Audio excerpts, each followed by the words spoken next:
ആൾ ദൈവങ്ങളുടെ നാൾ വഴികൾ അറിയുവാൻ താല്പര്യമുള്ളവർക്കായി മാത്രം. സ്വാഗതം, വെൽക്കം, വണക്കം, സുപ്രഭാതം.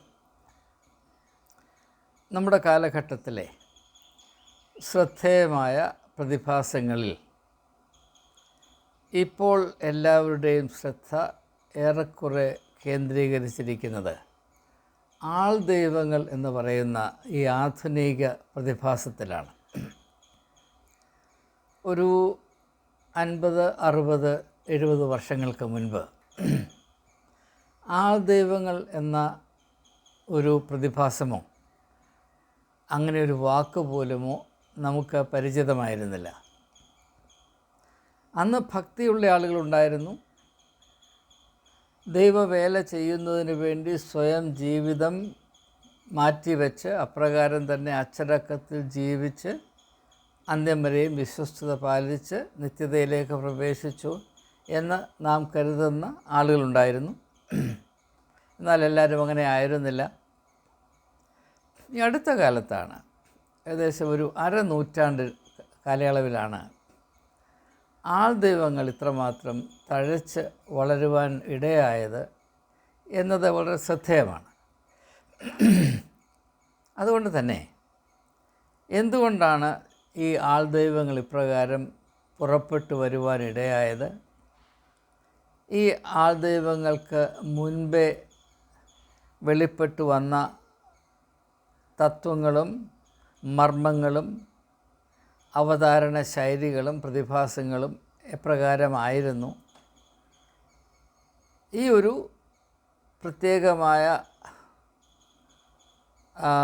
പ്രതിഭാസം നമ്മെ എന്താണ് വിളിച്ചറിയിക്കുന്നത്? ഇങ്ങനെയുള്ള കാര്യങ്ങളെപ്പറ്റി വളരെ ലളിതമായും ഹ്രസ്വമായും ഏവരുമായി ഒരുമിച്ച് ചിന്തിക്കുന്നത് സമകാലീന പ്രസക്തമാണ്, ഉചിതമാണ്, പ്രയോജനകരമാണ് എന്നതിൽ സംശയമില്ല. നമുക്ക് അതുകൊണ്ടൊരു ചെറിയ ശ്രമം നടത്താം. നമുക്കറിയാം, മനുഷ്യജാതിയുടെ ചരിത്രം ആരംഭിക്കുമ്പോൾ മനുഷ്യരാശിയുടെ ശൈശവകാലത്താണ് കൂടുതലും ദൈവങ്ങൾ പിറന്നു വീണിട്ടുള്ളത്. അല്ലെങ്കിൽ ദൈവങ്ങളെ പറ്റിയുള്ള സങ്കല്പങ്ങൾ മനുഷ്യൻ്റെ ഉള്ളിൽ ഉടലെടുത്തത് എന്ന് നമുക്കറിയാം. പ്രധാനപ്പെട്ട മതങ്ങളെല്ലാം തന്നെ ഒരു കുറഞ്ഞത് 1400 വർഷങ്ങൾക്ക് മുൻപാണ് ഉണ്ടായിട്ടുള്ളത്. അപ്പോൾ സിഖിസം, ബഹാഉല്ലാസ് ഫെയ്ത്ത് അതിന് ശേഷമാണ്. എങ്കിൽ പോലും പൊതുവായി പറഞ്ഞാൽ ഏകദേശം 1400 വർഷങ്ങൾക്ക് മുൻപ് മാത്രമേ ദൈവങ്ങൾക്ക് സമൃദ്ധമായി ജനങ്ങളുടെ മധ്യത്തിൽ സ്ഥാനം പിടിക്കുവാൻ സാധിച്ചിരുന്നുള്ളൂ എന്നത് ചരിത്രപരമായൊരു സത്യമാണ്. എന്നാൽ ആദിമകാലത്ത് നാം നോക്കുമ്പോൾ ദൈവങ്ങളും വീരപുരുഷന്മാരും ഏതാണ്ട് ഒരുപോലെയായിരുന്നു. വീരപുരുഷന്മാർക്ക് ദൈവതുല്യമായ സ്ഥാനവും ദൈവങ്ങൾക്ക് വീരപുരുഷന്മാരുടെ പരിവേഷവുമായിരുന്നു. അതിൻ്റെ ഏറ്റവും നല്ല ഉദാഹരണമാണ് ഭഗവാൻ രാമൻ. ദൈവമാണ്, വീരപുരുഷനുമാണ്. എന്നുള്ളത് മാത്രമല്ല, അങ്ങനെ അനേക ഉദാഹരണങ്ങളുണ്ട് എന്ന് നമുക്കറിയാം. അപ്പോൾ യഹൂദന്മാരുടെ ചരിത്രം നോക്കുമ്പോൾ അവിടെ ദൈവമായ യാഹ്വേ അല്ലെങ്കിൽ യഹോവ ദൈവമായിരുന്നു, ഏറ്റവും സമൃദ്ധമായി യുദ്ധം ചെയ്യുന്ന വീരയോദ്ധാവും കൂടെയായിരുന്നു. യഹൂദന്മാർ ഏതൊക്കെ യുദ്ധം നടത്തുവാൻ താല്പര്യപ്പെട്ടുവോ ആ യുദ്ധങ്ങളിലെല്ലാം അവരുടെ വിജയം സുനിശ്ചിതമാക്കുക എന്നതായിരുന്നു യഹൂദൻ്റെ ദൈവമായ യഹോവയുടെ ഏറ്റവും പ്രധാനപ്പെട്ട കടമ എന്ന് പഴയ നിയമം പരിചയമുള്ളവരും പെട്ടെന്ന് മനസ്സിലാക്കുന്നതാണ്. അപ്പോൾ കഴിഞ്ഞ ഒരു 1000-1400 വർഷങ്ങളിലായി ദൈവങ്ങൾക്ക് പൊതുവെ തട്ടുകേടായിരുന്നു എന്നതാണ് ചരിത്രം നമ്മെ അറിയിക്കുന്ന ഒരു യാഥാർത്ഥ്യം. മാത്രവുമല്ല, മധ്യാന്തരയുഗം അങ്ങോട്ട് മാറിയിട്ട് ഏജ് ഓഫ് എൻലൈറ്റൻമെൻറ്റ് 17-ാം നൂറ്റാണ്ടിൻ്റെ രണ്ടാം ഭാഗം തൊട്ട് ആരംഭിക്കുന്ന യുക്തിയുടെ യുഗം, ദ ഏജ് ഓഫ് റീസൺ. അവിടെ വരുമ്പോൾ ശാസ്ത്രം വളരുന്നു. ശാസ്ത്രത്തിൻ്റെ വളർച്ച കൂടുന്നതോടുകൂടെ ദൈവങ്ങൾക്ക് പൂർവാധികമായ കോട്ടം സംഭവിക്കും എന്നതായിരുന്നു പാശ്ചാത്യ ലോകത്തിലെ എല്ലാ ബുദ്ധിജീവികളുടെയും സങ്കല്പം. മനുഷ്യജീവിതത്തിൽ ശാസ്ത്രം സ്ഥിരം പിടിച്ചു കഴിഞ്ഞാൽ പിന്നെ ദൈവങ്ങൾക്ക് ഇടയുണ്ടാകുകയില്ല എന്നത് പരക്കെ വിശ്വസിച്ചിരുന്നൊരു യാഥാർത്ഥ്യമാണ്. രണ്ടാമതായി, രാഷ്ട്രീയമായി നോക്കുമ്പോൾ രാജാക്കന്മാർക്ക് തലയെടുപ്പ് അല്ലെങ്കിൽ അധികാരം കൂടുന്തോറും ദൈവങ്ങളുടെ അധികാരം കുറഞ്ഞുകൊണ്ടേയിരുന്നു. ഇംഗ്ലീഷിൽ അതിലിങ്ങനെയാണ് പറയുന്നത്, the downfall of gods began when kings became more and more powerful. അപ്പോൾ രാഷ്ട്രീയമായ സംഭവവികാസങ്ങൾ ഒരു വഴിക്ക്, ശാസ്ത്രീയമായ പുരോഗതി മറ്റൊരു വഴിക്ക്, സാമ്പത്തികമായ നേട്ടങ്ങൾ, ബൗദ്ധികമായ വികസനം,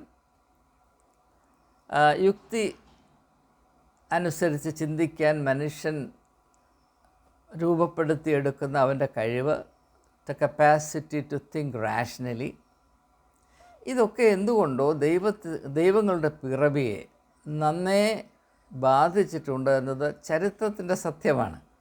ഇത് ഞാൻ കണ്ടുപിടിച്ച ഒരു കാര്യമൊന്നുമല്ല. അങ്ങനെ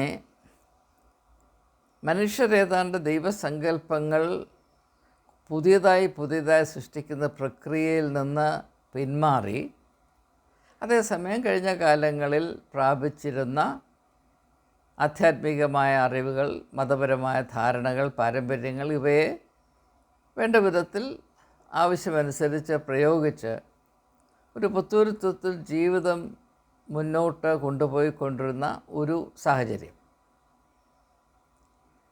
ആ ഒരു സാഹചര്യത്തിൽ പുതിയ ദൈവങ്ങളുടെ പിറവി ആവശ്യമില്ലായിരുന്നു. അതുകൊണ്ട് അവർ വന്നുമില്ല. ഇപ്പോൾ ഹിന്ദുമതത്തിൽ തന്നെ സംഭവാമി യുഗേ യുഗേ എന്ന സങ്കല്പമുണ്ട്. അതായത് അധർമ്മം എപ്പോഴൊക്കെ പെരുകുന്നു, ഒരു സമൂഹത്തിൻ്റെ ധാർമ്മികമായ അടിത്തറ എപ്പോഴൊക്കെ പൊളിയാൻ സാധ്യതയുണ്ടോ, ആ സമയത്തൊക്കെ ധാർമ്മികമായ തത്വങ്ങൾ, ധാർമ്മികമായ നിലപാടുകൾ സംരക്ഷിക്കുന്നതിന് വേണ്ടി ദൈവം ഇടപെടാറുണ്ട്, അവതാര രൂപത്തിൽ ഇടപെടാറുണ്ട് എന്ന ഒരു സങ്കല്പമുണ്ട്. അപ്പോൾ എല്ലാം നോർമലായി പോകുന്നുവെന്ന് തോന്നുന്ന സാഹചര്യത്തിൽ അങ്ങനെ ഇടപെടേണ്ട ആവശ്യമില്ലല്ലോ. പക്ഷെ ഇവിടെ പൊന്തി വരുന്നൊരു പ്രശ്നം, ധാർമ്മികമായ തകരാറ് നടക്കുന്നുണ്ടോ സംഭവിക്കുന്നുണ്ടോ ഇല്ലയോ എന്ന് ആരാണ് തീരുമാനിക്കുന്നത്? മനുഷ്യരാണോ ദൈവമാണോ? ഞാൻ ആ വിഷയത്തിലേക്ക് ഇപ്പോൾ പ്രവേശിക്കുന്നില്ല. എന്നാൽ ഇങ്ങനെ ഏതാണ്ട് നമ്മുടെ ഇപ്പോൾ ശുദ്ധ മലയാളത്തിൽ പറഞ്ഞാൽ സ്മൂത്തായിട്ട് കാര്യങ്ങൾ നടന്നുകൊണ്ടിരിക്കെ പിന്നെ എന്തുകൊണ്ടാണ് പെട്ടെന്ന് ഏതാണ്ട് ഒരു 10-60 വർഷങ്ങൾക്ക് മുമ്പ് തൊട്ട് ആൾ ദൈവങ്ങൾ തുരുതുരെ പിറന്നു വീഴാൻ തുടങ്ങിയത്? ഇതാണ് നമ്മുടെ അന്വേഷണത്തിൻ്റെ കാര്യം. ഇതിൻ്റെ മർമ്മം അല്ലെങ്കിൽ ഇതിൻ്റെ ഉത്തരം നാം ഇതുവരെ പരിഗണിച്ച് വന്ന ആ ഒരു ചിന്താ രീതിയിൽ തന്നെ അടങ്ങിയിട്ടുണ്ട് എന്നത് നിങ്ങൾക്കൊരു പക്ഷേ ഇതിനോടകം മനസ്സിലായി കാണുമെന്നാണ് എൻ്റെ പ്രതീക്ഷ. മനുഷ്യ സ്വഭാവത്തിൻ്റെ പ്രത്യേകത അവനവൻ്റെ കാര്യം മാത്രം എങ്ങനെയെങ്കിലും മാനേജ് ചെയ്ത് മുൻപോട്ട് കൊണ്ടുപോകണം. എന്നാൽ അങ്ങനെ ആ ശ്രമത്തിൽ അവൻ ഏർപ്പെടുമ്പോൾ മനുഷ്യ അവസ്ഥയിൽ സ്ഥിതി ചെയ്യുന്ന ചില പ്രത്യേകമായ സുപ്രധാനമായ പ്രശ്നങ്ങൾ അവനെ അഭിമുഖീകരിക്കുകയും അലട്ടുകയും അതിനെ എപ്രകാരം അതിജീവിക്കാൻ സാധിക്കുമെന്ന് അന്വേഷിക്കാൻ അവരെ പ്രേരിപ്പിക്കുകയും ചെയ്തുകൊണ്ടേയിരിക്കും. അങ്ങനെയുള്ള ചില ബുദ്ധിമുട്ടലുകൾ ഏതാണ് എന്ന് ഞാൻ പെട്ടെന്നൊന്ന് സൂചിപ്പിക്കട്ടെ. നമുക്കറിയാം, മറ്റ് മൃഗങ്ങളെ അപേക്ഷിച്ച് മനുഷ്യരെ നാം നോക്കുമ്പോൾ ഒരു വലിയ പ്രത്യേകത, മറ്റ് മൃഗങ്ങൾ, പക്ഷികൾ, പ്രകൃതിയുടെ എല്ലാ ജീവജാലങ്ങൾ അവയിൽ തന്നെ സംതൃപ്തരാണ്. മനുഷ്യൻ മാത്രം അസംതൃപ്തിയുടെ ഉറവിടമാണ്, അല്ലെങ്കിൽ കേളീരംഗമാണ്. എല്ലാ മനുഷ്യരും അപകർഷതാബോധത്തിൽ ജീവിക്കുന്നു. തങ്ങളായിത്തീരേണ്ട അവസ്ഥയിലായിത്തീരുവാൻ കഴിയാത്ത അവസ്ഥയിൽ, ഇച്ഛാഭംഗത്തിൽ കഴിയുന്ന ഗതികേടാണ് ഭൂമിയിലുള്ള ഭൂരിപക്ഷം ആളുകൾ. അപ്പോൾ മനുഷ്യൻ്റെ സാധ്യതകൾ അപാരമാണ്. ആ സാധ്യതകളുടെ ഒരു ചെറിയ അംശം മാത്രമേ അനുഭവിപ്പാനോ കൈവരിക്കുവാനോ മനുഷ്യന് സാധിക്കുകയുള്ളൂ. സാധ്യതകളും സാധിച്ചു കഴിഞ്ഞതും തമ്മിലുള്ള അന്തരമാണ് മനുഷ്യൻ്റെ ഇളിഭ്യതയുടെ വൻകടൽ എന്ന് മാത്രം പറഞ്ഞാൽ പര്യാപ്തമാകും എന്നാണ് ഞാൻ മനസ്സിലാക്കുക.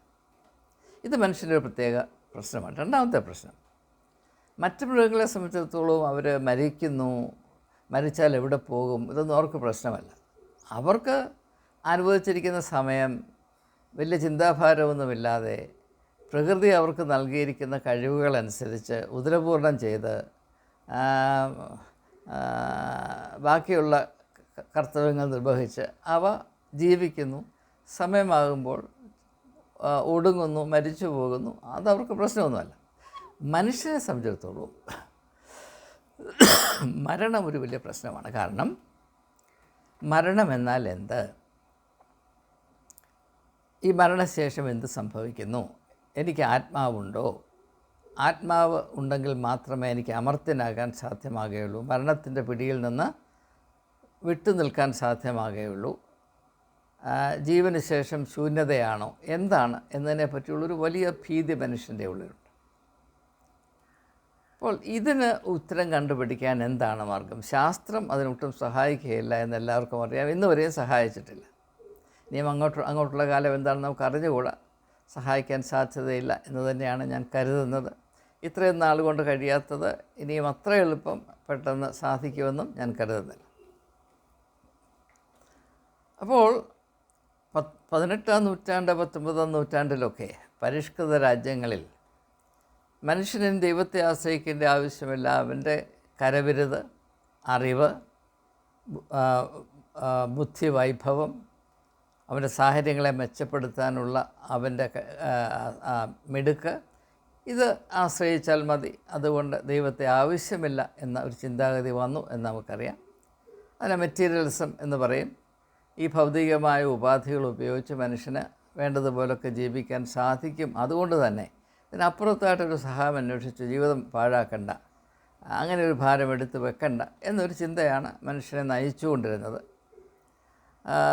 അതിന് ഉപോത്ബലകമായ പല കാര്യങ്ങൾ സംഭവിച്ചുവെങ്കിലും ഈ മുന്നേറ്റം നടത്തിക്കൊണ്ടിരുന്ന സമയത്തൊക്കെയും മനുഷ്യൻ്റെ ഉള്ളിൽ അവൻ്റെ അവസ്ഥയെപ്പറ്റിയുള്ള ഭീതിയും അവൻ്റെ കഴിവിനെ പറ്റിയുള്ള അവൻ്റെ സംശയവും അവൻ്റെ അപര്യാപ്തതയെപ്പറ്റിയുള്ള ബോധവും വർദ്ധിച്ചുകൊണ്ടേയിരുന്നു. മനുഷ്യൻ പുരോഗമിക്കും തോറും അവൻ്റെ സാഹചര്യങ്ങൾ കൂടുതൽ കൂടുതൽ സങ്കീർണമാകുകയും അവയെ കൈകാര്യം ചെയ്യുവാനുള്ള അവൻ്റെ കഴിവ് പര്യാപ്തമല്ല എന്ന ഒരു തിരിച്ചറിവിൽ അതിനെത്തിച്ചേരുകയും ചെയ്തു. ഉദാഹരണമായിട്ട് കഴിഞ്ഞ നൂറ്റാണ്ടിലെ സാഹിത്യം, അതിൻ്റെ ഒരു ഭാഗം പരിശോധിച്ചാൽ നിങ്ങൾക്ക് മനസ്സിലാകും. പട്ടണങ്ങളെ കേന്ദ്രീകൃതമായ അർബൻ സെൻട്രിക് ലിറ്ററേച്ചർ എന്ന് പറയും. അതിൽ ചിത്രീകരിച്ചിരിക്കുന്ന ഒരു വലിയ അനുഭവമാണ് മനുഷ്യൻ്റെ ഭീതി. അത് സിനിമകളിൽ കൂടെയൊക്കെ വെളിയിൽ വന്നിട്ടുണ്ട്. ഇപ്പോൾ സൂപ്പർ നാച്ചുറൽ എലിമെൻറ്റ്സ്, ഓമൻ, എക്സോർസിസം, അതുപോലെ വലിയ വലിയ അപകടങ്ങളുണ്ടാകും. ഒരു കെമിക്കൽ ലീക്ക് ഉണ്ടായി ആളുകൾക്ക് എന്ത് സംഭവിക്കും? അപ്പോൾ പട്ടണങ്ങളിൽ മനുഷ്യൻ വലിയ ഭീതിയിൽ ആണ് കഴിഞ്ഞത്. എല്ലാ കഴിവിൻ്റെയും കേന്ദ്രമായ പട്ടണത്തിൽ വസിക്കുന്ന മനുഷ്യൻ എന്താണ് ഇത്രമാത്രം ഭയചകിതനായിത്തീരുന്നത്? ഉത്തരമില്ല. മനുഷ്യൻ എന്തുകൊണ്ടാണ് ഒരു മൃഗത്തെപ്പോലെ ജീവിക്കുന്നത്? മനുഷ്യൻ എന്താണ് വീണ്ടും വിചാരമില്ലാതെ കഴിയുന്നത്?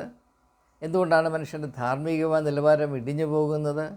എന്തുകൊണ്ടാണ് മനുഷ്യത്വം ഇത്രമാത്രം ചപ്പും ചവറുമായി പോകുന്നത്? ഇങ്ങനെയുള്ള ചോദ്യങ്ങൾ പൊന്തി വരാൻ തുടങ്ങി. മാത്രവുമല്ല, പട്ടണം എന്ന് പറഞ്ഞാൽ മനുഷ്യൻ ദൈവത്തിൻ്റെ സ്ഥാനത്തിരുന്നു കൊണ്ട് മനുഷ്യനെ നിയന്ത്രിക്കുകയും ഭരിക്കുകയും ചെയ്യുന്ന ഒരു സാഹചര്യമാണ്. മനുഷ്യൻ ഒരിക്കലും മനുഷ്യനോട് നീതി പാലിക്കാനോ അവൻ്റെ സ്വപ്നങ്ങളെ മാനിക്കുവാനോ കഴിവുള്ളവനല്ല. മനുഷ്യൻ മനുഷ്യനെ ചൂഷണം ചെയ്യുന്ന അനന്തമായ കഥയുടെ പേരാണ് ചരിത്രമെന്നുള്ളത്.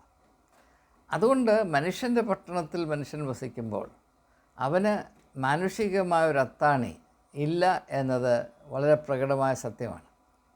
എന്നാൽ നേട്ടങ്ങളുടെ വലിയ കണ്ണഞ്ചിപ്പിക്കുന്ന വെളിച്ചം കണ്ട മനുഷ്യന് ഈ അടിസ്ഥാന യാഥാർത്ഥ്യങ്ങൾ മറന്ന് ജീവിക്കുമെങ്കിലും ജീവിതത്തിൻ്റെ പ്രതിസന്ധിയിൽ ഇങ്ങനെയുള്ള സത്യങ്ങൾ അവനെ നന്നേ ബുദ്ധിമുട്ടിപ്പിക്കാറുണ്ട്. എന്നാൽ ഇങ്ങനെയുള്ള സാഹചര്യത്തിൽ മനുഷ്യൻ പരമ്പരാഗതമായി ആശ്രയിച്ചിരുന്നത് മതങ്ങളെയാണ്. രണ്ട് തരത്തിലുള്ള അഭയങ്ങൾ, അഭയം എന്ന് പറഞ്ഞാൽ ഭയത്തെ ഇല്ലാതാക്കുന്നത്, അഭയം. പാർലമെൻറ്റിൽ ശ്രീ രാഹുൽ ഗാന്ധി നടത്തിയ പ്രസംഗത്തിൽ അഭയമുദ്രയെ പറ്റി പല കാര്യങ്ങൾ പറഞ്ഞു. അത് നമ്മുടെ ചിന്തയോട് ചേർന്ന് നിൽക്കുന്നതാണ്. അദ്ദേഹത്തിൻ്റെ ആശയങ്ങൾ ഞാൻ ആവർത്തിക്കുന്നില്ല. അത് നിങ്ങളുടെ മനസ്സിൽ വളരെ പച്ചയായിട്ടുള്ളത് കൊണ്ട് ഈ തരുണത്തിൽ നമുക്കത് പ്രയോജനപ്പെടും. അഭയം, ഭയമില്ലാതെ ജീവിക്കുക. രണ്ട് തരത്തിലുള്ള ഉപാധികളാണ് മനുഷ്യൻ സൃഷ്ടിച്ചത്. ഒന്ന്, അവൻ ഒരു സർക്കാരിനെ സൃഷ്ടിച്ചു, state theory of the origin of state. ഇപ്പോൾ മനുഷ്യൻ്റെ പ്രവൃത്തികളെ നിയന്ത്രിക്കുവാൻ തക്കതായ അധികാരമുള്ള ഒരു സംവിധാനമില്ല എങ്കിൽ ഇംഗ്ലീഷ് ചിന്തകരായ ഹോബ്സ്, ലോക്ക് ഇങ്ങനെയുള്ളവർ പറഞ്ഞതുപോലെ ഓരോ മനുഷ്യൻ്റെയും കൈ അവൻ്റെ അയൽക്കാരൻ്റെ പെടലിയിലായിരിക്കും.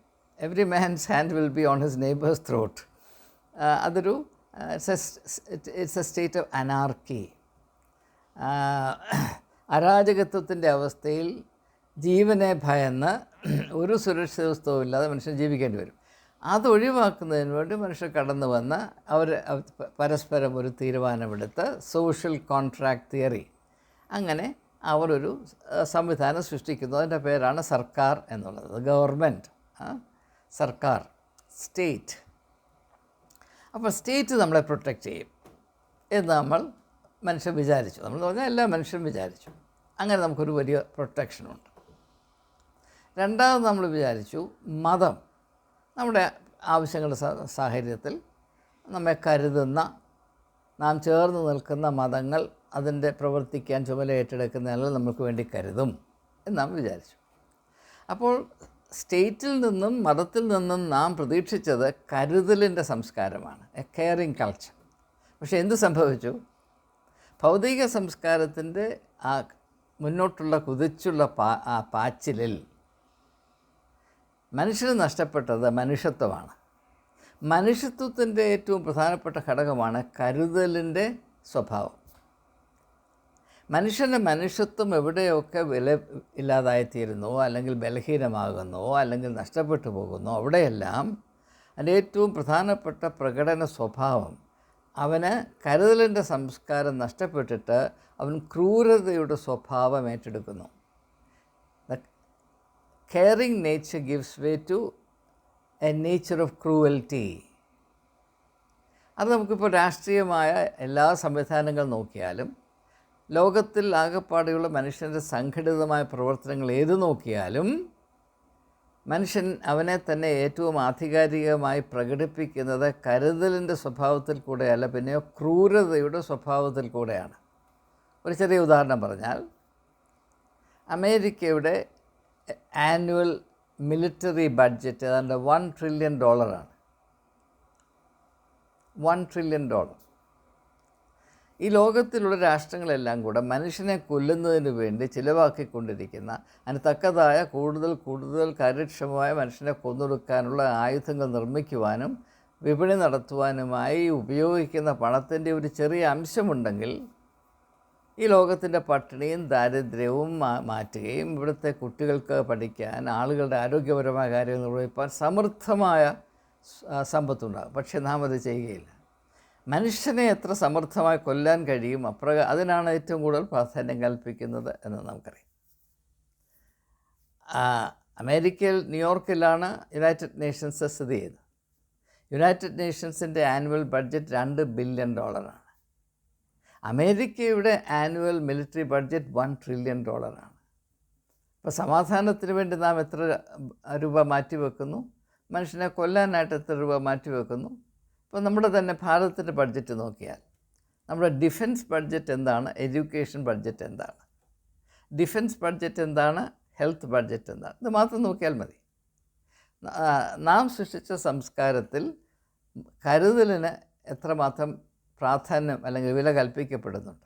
അതുപോലെ തന്നെ മതത്തിൽ നോക്കുമ്പോൾ ഇപ്പോൾ പുരോഹിതന്മാർ മെത്രാന്മാരൊക്കെ പറയുന്ന ഞങ്ങൾ യേശുവിൻ്റെ മാതൃകത അനുസരിച്ച് യേശു നല്ല ഇടയനായിരുന്നു, ഞങ്ങൾ ആടുകളാണ്, ഞങ്ങൾ അജപാലക ശുശ്രൂഷയിൽ വലിയ വിദഗ്ധരാണ് എന്നൊക്കെ പറയുമ്പോൾ വിശ്വാസികളുടെ ജീവിതത്തിൽ ഇവരെ കൊണ്ട് ഒരു പ്രയോജനവുമില്ല.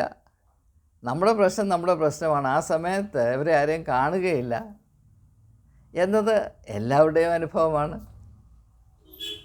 പണം പിരിക്കാൻ സമയത്ത് ഇവരെല്ലാം വളരെ തേനൂറുന്ന വാക്കുമായി വരുമെങ്കിലും നമ്മുടെ ജീവിതത്തിൻ്റെ ഒരവസ്ഥയിൽ പോലും നമുക്ക് വളരെ കരുതലോടെ ശുശ്രൂഷ ചെയ്യാനായി ചുമതല ഏറ്റെടുത്തിരിക്കുന്ന അജപാലക ശുശ്രൂഷ വിദഗ്ധന്മാരെ നിങ്ങൾ 4 ദിക്കിൽ പരതി നോക്കിയാലും കാണുകയില്ല.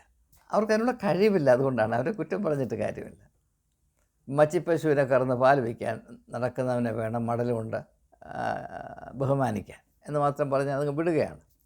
അപ്പോൾ സംഭവിച്ചതെന്ന് ചോദിച്ചാൽ വളരെ പ്രതീക്ഷയോടെ മനുഷ്യൻ സൃഷ്ടിച്ച 2 പ്രധാനപ്പെട്ട വേദികൾ, അതായത് രാഷ്ട്രീയവും മതവും അവനെ സംരക്ഷിക്കുമെന്നും അവൻ്റെ ആവശ്യത്തിൽ അവൻ്റെ പ്രതിസന്ധിയിൽ അവന് തുണയായി നിൽക്കുമെന്നുമുള്ള മനുഷ്യൻ്റെ ആ പ്രതീക്ഷ ഭൗതിക സംസ്കാരത്തിൻ്റെ തിരത്തള്ളൽ മൂലം 100% അസ്തമിച്ചു പോയി. അവൻ നിസ്സഹായതയുടെ പടുകുഴിയിലാകുമ്പോൾ അവൻ എന്തെങ്കിലും ഒന്ന് എത്തിപ്പിടിക്കണം. ആ ഒരു യാഥാർത്ഥ്യം തിരിച്ചറിയുവാൻ വിദഗ്ധരായ ചില ആളുകൾ, അവർക്ക് 100% മാർക്ക് കൊടുത്തേ ഒക്കത്തുള്ളൂ. അവരെ തന്നെ പുതിയ ദൈവങ്ങളായി അവതരിപ്പിക്കുകയാണ്. അവരെ നാം ആൾ ദൈവങ്ങൾ എന്ന് പറയുന്നു. കാരണം ഇത് ദൈവങ്ങളുടെ യുഗമല്ല. ദൈവങ്ങളുടെ യുഗം പോയിട്ട് ഞാൻ പറഞ്ഞതുപോലെ 1400-1500 വർഷമെങ്കിലും കുറഞ്ഞ വർഷം.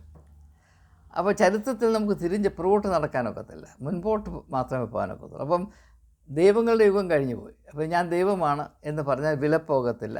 അതിപ്പോൾ നമ്മൾ ആരാധ്യനായ പ്രൈം മിനിസ്റ്റർ നരേന്ദ്രമോദി പറഞ്ഞു ഞാൻ ദൈവമാണ്. അദ്ദേഹത്തിൻ്റെ അനുയായിയായ സംബിത് പത്ര പറഞ്ഞു ദൈവത്തെക്കാൾ അപ്പുറത്താണ്. ജഗന്നാഥ് പോലും അദ്ദേഹത്തിൻ്റെ ഒരു ആരാധകനാണ് എന്ന് പറഞ്ഞിട്ട് വില പോയില്ല. അതുകൊണ്ട് അങ്ങനെ അവകാശപ്പെട്ടത് കൊണ്ട് 10 വോട്ട് പോലും കൂടുതൽ കിട്ടിയില്ല എന്ന് മാത്രമല്ല 10 വോട്ട് കുറയാനേ സാധ്യതയുള്ളൂ എന്ന് ഇപ്പോൾ മനസ്സിലായി കാണുമെന്നാണ് ഞാൻ കരുതുന്നത്. കാരണം ഇത് ദൈവങ്ങളുടെ യുഗമല്ല, അല്ല. അതേസമയം തന്നെ ദൈവങ്ങളുടെ യുഗത്തിൽ മനുഷ്യർക്കുണ്ടായിരുന്ന നിസ്സഹായത അതുപോലെ ഇപ്പോഴുമുണ്ട്. ആ നിസ്സഹായതയ്ക്ക് എന്തെങ്കിലും ഒരു പ്രതിവിധി ആവശ്യമാണ്. എന്നാൽ അത് തക്കതായ ഒരു ക്രമീകരണമില്ല. അപ്പോൾ ഒരു ശൂന്യത, ഒരു വാക്യൂം നിലനിൽക്കുന്നു. ആ വാക്യൂത്തിൽ തങ്ങളെ തന്നെ അവതരിപ്പിക്കാൻ ഞങ്ങൾ ദൈവമാണെന്ന് പറഞ്ഞാൽ ഒക്കില്ല, ഞങ്ങൾ ആൾ ദൈവങ്ങളാണ്. അതിന് തക്കതായ അന്ധവിശ്വാസങ്ങൾ, എല്ലാ സന്നാഹങ്ങളും ഇപ്പോൾ ഉണ്ട്.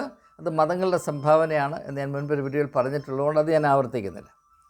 അപ്പോൾ എനിക്ക് പറയാനുള്ളത്, ആൾ ദൈവങ്ങൾ ഇപ്പോൾ നമ്മുടെ കാലത്ത് തഴച്ച് വളരുന്നത് അവർ രാഷ്ട്രീയ നേതാക്കന്മാരെക്കാൾ കൂടുതൽ സ്വാധീനവും പണസമ്പത്തും ഉണ്ടാക്കാൻ ഇടയാകുന്നതിൻ്റെ കാര്യം ജനങ്ങളുടെ നിസ്സഹായത അത്ര വളരെയാണ് എന്നതുകൊണ്ടാണ്. മനുഷ്യരെ കൊണ്ട് ഞങ്ങൾക്ക് യാതൊരു പ്രയോജനവുമില്ല, മനുഷ്യനെ ആശ്രയിക്കുന്നത് പോഷത്വമാണ് എന്നും ഇതാ തിരിച്ചറിഞ്ഞിരിക്കുന്നു. അതുകൊണ്ട് ഞങ്ങൾക്ക് ദൈവങ്ങളെ ആശ്രയിക്കണം, പക്ഷേ ദൈവങ്ങളില്ല. കഴിഞ്ഞ കാലങ്ങളിലെ ദൈവങ്ങൾ പണ്ടുണ്ടായിരുന്ന ദൈവങ്ങളെ ആശ്രയിച്ചിട്ട് വലിയ കാര്യമൊന്നുമില്ല.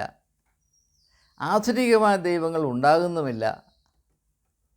പഴയത് പോയി പുതിയതൊന്നും വരുന്നുമില്ല. പിന്നെ ആകെപ്പാടെ ഉള്ളത് ഈ ആൾ ദൈവങ്ങളാണ്. എന്നാൽ അവരെയെങ്കിലും കയറി പിടിക്കാം എന്നുള്ള മനുഷ്യൻ്റെ ആ ഡെസ്പറേഷനാണ് ഇതിൻ്റെ പുറകിൽ വർദ്ധിക്കുന്നത് എന്ന് ഒറ്റ നോട്ടത്തിൽ മനസ്സിലാക്കാവുന്നതേ ഉള്ളൂ. ആരാണ് ഈ ആൾ ദൈവങ്ങളുടെ പുറകെ പോകുന്നത്? ബഹുഭൂരിപക്ഷം ആളുകളും തികച്ചും പട്ടിണി പാവങ്ങളാണ്, നിസ്സഹായരാണ്, നിലാരംബരാണ്. പിന്നെ അത്യാർത്ഥി കൊണ്ട് ചില പണച്ചാക്കുകളും അവരുടെ പുറകെ പോകാറുണ്ട്. രാഷ്ട്രീയമായ കൊതിയുള്ളവർ അവരുടെ പുറകെ പോകാറുണ്ട്. അതും ഞാൻ പറഞ്ഞ തത്വത്തിന് അധീനമാണ്. കാരണം രാഷ്ട്രീയക്കാർ ഈ ആൾ ദൈവങ്ങളെ ആശ്രയിക്കുന്നതിൻ്റെ ഏക കാരണം അവർക്ക് അവരുടെ കഴിവിലോ യോഗ്യതയിലോ അല്പം പോലും വിശ്വാസമില്ലാത്തത് കൊണ്ടാണ്. ഇപ്പോൾ നല്ല ഭരണം കാഴ്ചവെച്ച ജനങ്ങളുടെ പ്രീതി വിശ്വസനീയമായി ഉറപ്പുവരുത്തുവാൻ എനിക്ക് കഴിഞ്ഞിട്ടുണ്ട് എന്ന ആത്മധൈര്യമുള്ള ഒരു രാഷ്ട്രീയ നേതാവും ഒരു ആൾ ദൈവത്തിൻ്റെ കാല് പിടിക്കേണ്ട അല്ലെങ്കിൽ ചെരുപ്പെടുക്കേണ്ട ഗതികേട് അനുഭവിക്കേണ്ടി വരികയില്ല.